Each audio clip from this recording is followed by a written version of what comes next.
24 जुलाई 1997 रात करीब 10 बजे मुख्यमंत्री लालू यादव अपने बेडरूम में पहुंचे। उन्होंने पत्नी राबड़ी से कहा, सुनिए, कल सुबह आपको सीएम का शपथ लेना है। इतना सुनते ही राबड़ी रोने लगी।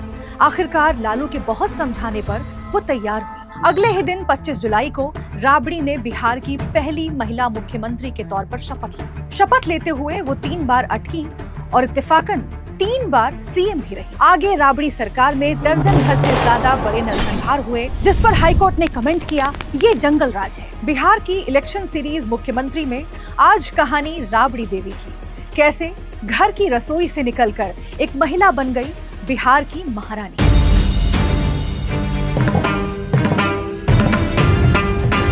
राबड़ी का जन्म 1 जनवरी 1955 को गोपालगंज जिले के सेलार कला गांव में हुआ। पिता शिव प्रसाद चौधरी सरकारी ठेकेदार थे। मां महाराजिया देवी गृहिणी थी। राबड़ी 7 भाई बहन है। राबड़ी ने 5वीं तक की पढ़ाई की और जब 18 साल की हुई तो पिता ने लड़का देखना शुरू कर दिया। तभी उन्हें फुलवरिया के एक लड़के के बारे में पता चला जो पटना में पढ़ रहा था।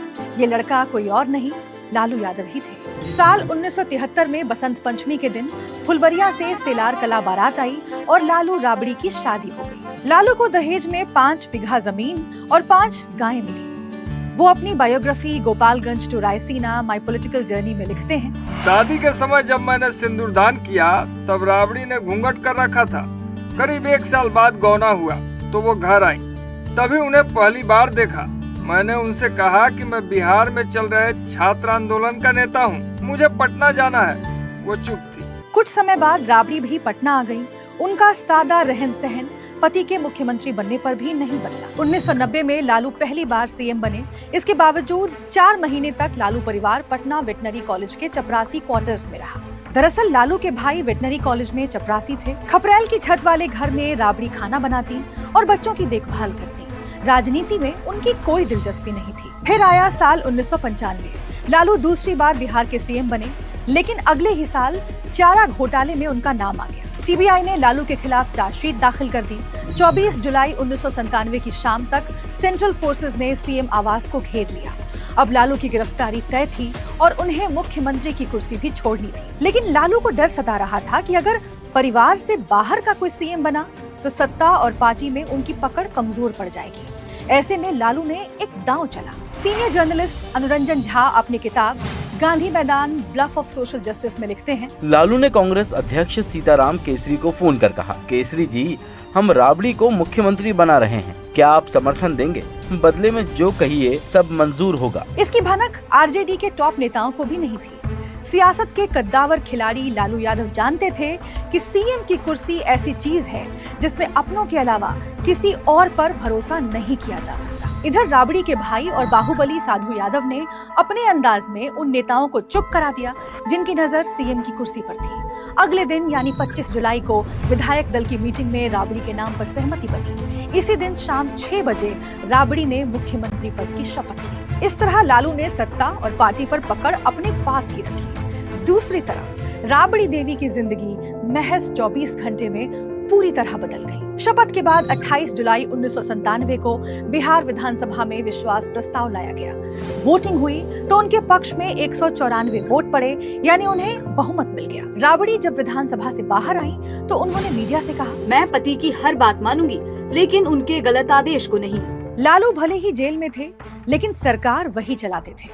ट्रांसफर, पोस्टिंग जैसे सभी जरूरी कामों के लिए वे अधिकारियों को बुलाते और फिर राबड़ी को डायरेक्शन देते। लालू परिवार में एक अनकहा समझौता था कि साधु यादव, जगदानंद सिंह, सीएम के प्रिंसिपल सेक्रेटरी मुकुंद प्रसाद जैसे लोग राबड़ी की सरकार चलाने में मदद करेंगे। आगे राबड़ी सरकार में वो दौर आया जब बिहार में एक के बाद एक कई जातीय नरसंहार हुए। 25 जनवरी 1999 को रणवीर सेना ने शंकर बिगहा में 23 और 10 फरवरी को नारायणपुर गांव में 11 दलितों की हत्या कर दी। 15 दिन में 34 दलितों की हत्या से देश भर में बवाल मच गया। तब केंद्र में बीजेपी के अटल बिहारी वाजपेयी की सरकार थी, जिसने 12 फरवरी को राबड़ी देवी की सरकार बर्खास्त कर दी और बिहार में राष्ट्रपति शासन लगा दिया। विरोध में लालू और राबड़ी अपने समर्थकों के साथ पटना की सड़कों पर उतर आए।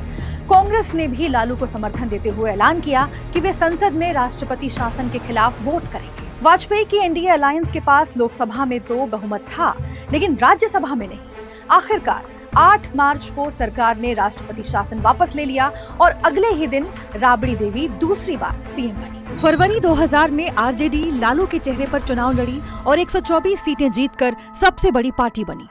लेकिन लालू ने खुद की जगह राबड़ी को ही तीसरी बार बिहार का मुख्यमंत्री बनाया। राबड़ी के कार्यकाल में अपराध अपने चरम पर पहुंच गया था।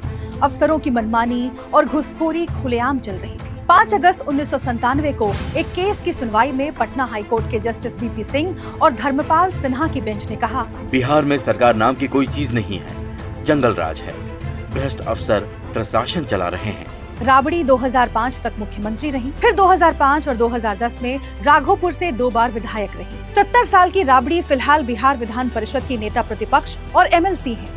28 साल से राजनीति में एक्टिव राबड़ी ने करीब 8 साल तक बिहार की सत्ता संभाली। आज लालू और राबड़ी की शादी को करीब 52 साल हो चुके हैं। राबड़ी उन्हें साहिब कहकर बुलाती है। निजी रिश्तों पर लालू ने एक इंटरव्यू में बताया था कि राबड़ी को मेकअप करने या लिपस्टिक लगाने का शौक नहीं है। वे छोटी बिंदी और लंबा सिंदूर लगाती हैं। हर करवा चौथ और छठ पर लालू घर पर रहते हैं और राबड़ी के साथ पूजा पाठ करते हैं। कई खास मौकों पर तो दोनों एक दूसरे को गुलाब भी देते हैं। राबड़ी देवी भले ही 3